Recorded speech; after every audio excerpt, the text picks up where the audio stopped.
વીજ કંપની આડેધડ બિલ મોકલાવીને વસૂલાત કરી શકશે નહીં તેવા કારણ સાથે વીજ બિલ રદ કરવાનો અને વીજ જોડાણ પુનઃસ્થાપિત કરવાનો દાવો મંજૂર કરવામાં આવ્યો। કિશોર જાદવા હલાઈની ખેતીની જમીન નારણપર ગામે આવેલ છે અને તેના તેઓ 1972 થી ખેતી વિષયક વીજ જોડાણ ધરાવે છે। કિશોર જાદવા હાલાઈ તથા તેમના ભાઈ વાલજી જાદવા હાલાઈ વચ્ચે મિલકત બાબતે અણબનાવ થતા વાલજી જાદવા હાલાઈએ દહીસરા પીજીવીસીએલ કંપનીમાં એવી અરજી આપેલ કે સર્વે નંબર 116 વાળા ઠામના બદલે અન્ય જગ્યાએ વીજ જોડાણ કરાવેલ છે, તેથી વીજ જોડાણ રદ કરવામાં આવે અને આ અરજીના અનુસંધાને કોઈપણ જાતની તપાસ કે ચોકસી કર્યા વિના નાયબ કાર્યપાલક ઇજનેર કિશોર જાદવા હાલાઈનું વીજ જોડાણ કાપી નાખેલ અને ₹1,68,000નું પુરવણી બિલ પણ મોકલાવેલ। તેથી કિશોર જાદવા હાલાઈએ દીવાની કોર્ટમાં દાવો દાખલ કરતા નામદાર જજ સાહેબ શ્રી તમામ દલીલો દસ્તાવેજી આધાર પુરાવાઓને ધ્યાને લઈ પીજીવીસીએલ કંપનીને તાત્કાલિક કિશોર જાદવા હાલાઈને વિદ્યુત જોડાણ પુનઃસ્થાપિત કરાવવામાં આવે તેવો આદેશાત્મક હુકમ ફરમાવેલ। ત્યારબાદ આ દાવા કામે વાલજી જાદવા હાલાઈ પક્ષકાર તરીકે દાખલ થવાની અરજી કરેલી તે અરજી પણ નામદાર કોર્ટે નામંજૂર કરેલ। ત્યારબાદ સદર દાવો ચાલી જતા નામદાર પ્રિન્સિપાલ સિવિલ જજે વિદ્યુત જોડાણ કાયદેસરનું માનેલ અને વાદગ્રસ્ત ₹1,68,000નું બિલ તદ્દન ગેરકાયદેસર ઠરાવી તે બિલ રદ જાહેર કરતો હુકમ ફરમાવેલ।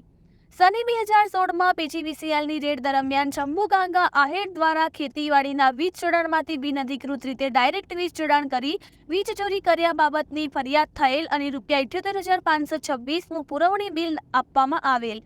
તે બિલ વસૂલ કરવા માટે દાવો દાખલ કરવામાં આવેલ, જે દાવો ચાલી જતા અધિક સિનિયર જજ સાહેબ શ્રીએ મૌખિક જુબાની તથા 14થી વધુ દસ્તાવેજી આધાર પુરાવો ધ્યાને લઈ એવા તારણ સાથે વાદીનો દાવો મંજૂર કરેલ હોવાની હકીકત સાબિત કરવામાં વાદીનો દાવો ના મંજૂર કરેલ કે બિનઅધિકૃત રીતે વીજ વપરાશ કરેલ હોવાની હકીકત સાબિત કરવામાં વાદી પક્ષ નિષ્ફળ ગયેલ છે।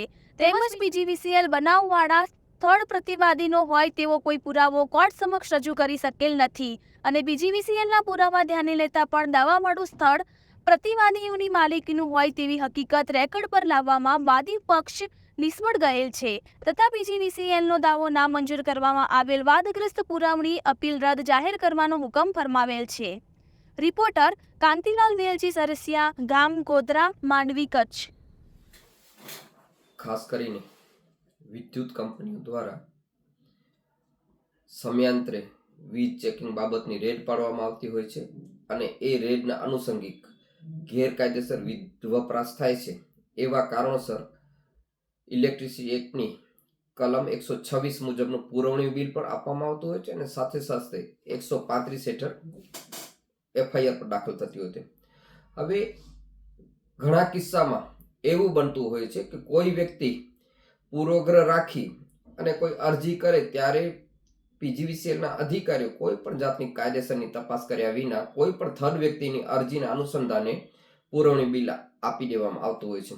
હવે પર્ટિક્યુલર કિસ્સામાં નારાયણપર ગામમાં 1972 થી એક ખેડૂતને ખેતી વિષયક વીજ જોડાણ મંજૂર કરવામાં આવેલું અને 1972 થી કરીને આજ દિવસ સુધીમાં આ વીજ જોડાણ કાર્યરત હતું।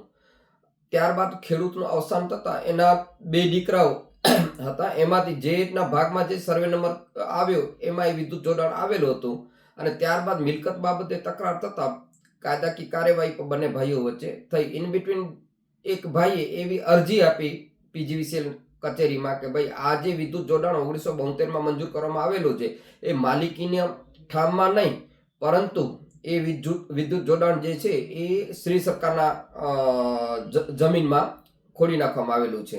હવે જે 1972ની સાલમાં જે વિદ્યુત જોડાણ જે જગ્યાએ હતું ત્યાંથી ક્યાં પણ ટ્રાન્સફર કરવામાં આવેલું હતું, છતાં પણ પીજીવીસીએલના અધિકારીઓ કોઈ પણ જાતની તપાસ કર્યા વિના સ્થાનિકે જઈ અને સીધો જ નોટિસ આપી અને 1,68,000નું પુરવણી બિલ આપી દીધું કે તમારું વિદ્યુત જોડાણ છે જે જગ્યાએ મંજૂર કરવામાં આવેલું છે તે જગ્યાએ ખોડવામાં આવેલું નથી, પરંતુ અન્ય જગ્યાએ આ વિદ્યુત જોડાણ ખોડવામાં આવેલું છે એટલે તમે ગેરકાયદેસર વપરાશ કરો છો એવા કારણ સાથે એમણે 1,68,000નું માતબર રકમનું ખેડૂતને વીજ બિલ આપી દીધું અને સાથે સાથે એવું ઇન્ટિમેશન પણ આપ્યું કે જો તમે 8 દિવસની અંદર આ તમે નહીં ભરો તો તમારા જે વીજ જોડાણ છે એ ડિસ્કનેક્ટ કરવામાં આવશે અને ટ્રાન્સફોર્મર જે છે એ ઉતારી લેવામાં આવશે। એટલે અમે જે તે વખતે ખેડૂત અમારી પાસે આવ્યા કે ભાઈ આ તો મારો કપાસનો પાક ઉભેલો છે, અછતગ્રસ્ત વિસ્તાર છે જો વીજ જોડાણ કાપી નાખવામાં આવે તો તાત્કાલિક જે છે એ પાક મારો સુકાઈ જાય. એટલે અમે કોર્ટમાં દાવો દાખલ કર્યો અને આ બિલ રદ કરવા માટેની માંગણી કરીને સાથે સાથે એવી પણ માંગણી કરી કે ભાઈ આ વીજ જોડાણને કાપવું નહીં. કોર્ટે અમને વચગાળાનો મનાઈ હુકમ આપ્યો અને કોર્ટે આ વીજ જોડાણ કાર્યરત રહેવું એવું આદેશ આપ્યો. ત્યારબાદ ચાલી જતા એવા હકીકત નામદાર કોર્ટના રેકર્ડ ઉપર આવી કે ભાઈ 1972માં જે જગ્યાએ વીજ જોડાણ ટ્રાન્સફોર્મર ઊભું કરવામાં આવ્યું છે તે જ જગ્યાએ મોજૂદ છે, કોઈ પણ શિફ્ટિંગ કરવામાં આવેલું નથી. અને એવી હકીકત પણ નામદાર કોર્ટના રેકર્ડ ઉપર આવી કે ભાઈ કોઈ પણ જાતનો જ્યારે શિફ્ટિંગ જે છે એ પીજીવીસીએલ સિવાય અન્ય કોઈ કરી શકે નહીં. અને જ્યારે આ વીજ જોડાણનું ટ્રાન્સફોર્મર ઊભું કરવામાં આવે છે ત્યારે જે માલિકી અંગેના દસ્તાવેજો ચેક કરીને પછી જ મંજૂર કરવામાં આવે છે. તેમ છતાં પણ કોઈ થર્ડ પાર્ટીની અરજીના અનુસંધાને આ બિલ જે છે એ ગેરકાયદેસર છે એવા સ્ટ્રક્ચર સાથે, એવી સૂચના સાથે જે છે એ બિલ રદ કરવામાં આવ્યું અને જે છે એ વીજ જોડાણ છે એ કાર્યરત રાખવામાં આવ્યું. એવો જ એક કિસ્સો રાયધણપર ગામની જમીનમાં પણ બન્યો. ત્યાં પણ અત્યારે જે છે એ ખેડૂતને 38,000 જેવો માતબર રકમનો અત્યારે પીજીવીસીએલ દ્વારા એક ફતવો બહાર પાડવામાં આવ્યો છે. ફતવો તો ના કહી શકાય, પરિપત્ર બહાર પાડવામાં આવ્યો છે કે જે લોકો ગેરકાયદેસર રીતે દબાણ કરીને મકાનો બાંધીને બેઠા છે એને વીજ મીટર આપવું નહીં. હવે એક બાજુ જ્યારે આપણે કહી રહ્યા છીએ, કાયદો એમ કહી રહ્યો છે કે વીજળી છે એ જીવન જરૂરિયાતની વસ્તુમાં આવે છે. વીજળી સિવાય આજે કોઈ પણ વ્યક્તિ રહી શકે તેમ નથી.